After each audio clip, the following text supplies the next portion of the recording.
Pour des questions de traçabilité et de sécurité, on passe uniquement par PayPal et pour tous les artistes, et ça depuis un moment déjà. Après, ce que je peux te proposer, si vraiment tu as des doutes, hein, vu qu'on prend en charge le défraiement, tu peux faire un acompte et au moment où je t'envoie les billets de train, tu peux envoyer le reste. Fais-moi un petit retour si ça peut t'aller comme ça, hein. Je pense comme ça pour les deux parties, c'est top. Alors, pour des raisons juridiques, j'ai été obligée de modifier la voie parce que voilà, je vais pas non plus, en plus de cela, m'attirer des problèmes. Néanmoins, lui, il est très bien couvert. Son compte, il a été bloqué, il a sauté. J'ai fait une annonce générale sur Instagram signalée. Beaucoup de personnes qui ont été là pour partager ce que j'ai vécu. Lui, il vit sa best life, hein, et il vit sur l'argent des gens, tout va très bien, il arnaque tout le monde. Qui ne dit pas qu'il a d'autres comptes? Sachez bien, les jeunes artistes qui éprouveraient des rêves un peu comme moi, voilà, qui souhaiteraient aller plus loin, que les différents labels ne vous demandent pas de caution quand il y a une journée de session à proposer pour vous découvrir, vous proposer quelque chose. Ils prennent tout en charge et font tout pour vous faire venir, entre guillemets.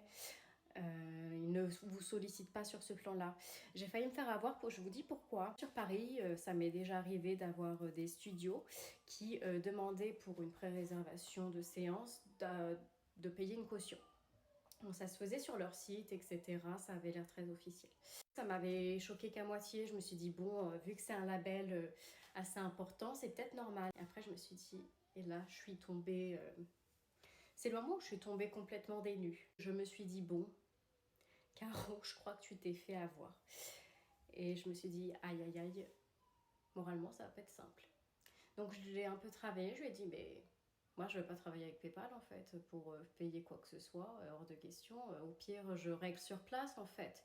Je règle sur place, comme ça, tu gardes mon chèque de caution le temps qu'on finalise, etc., la journée. Et il m'a dit, oui, la compte, je t'envoie des billets. J'habite en région parisienne, qu'est-ce que j'ai besoin de billets de train, en fait. Et là, il s'est retrouvé complètement bloqué, à ne plus savoir quoi me répondre. Il n'avait plus de porte de sortie, hein, forcément. Je me serais retrouvée donc devant le label. Ils ne m'attendent pas. J'ai perdu mes 220 €. Parce que malheureusement, c'est arrivé à d'autres personnes de se faire arnaquer par ce type. Lui, il s'en sort très bien, il vit sa best life. Je suis même pas sûre qu'on le retrouve, hein, mais qui ne dit pas qu'il va tenter de voir chez quelqu'un d'autre, hein, pour faire la même chose. Ça n'a pas fonctionné avec moi, mais qui ne dit pas que ça a détruit les rêves de quelqu'un. Moi, ça m'insupporte, je suis plutôt contrariée. Je suis déçue, oui, parce que je pensais avoir enfin eu une occasion. De 15 ans d'attente, ça commence à faire lourd. Mais voilà, je me dis si c'est pas le moment aujourd'hui, c'est le moment plus tard en fait. Rien n'est perdu.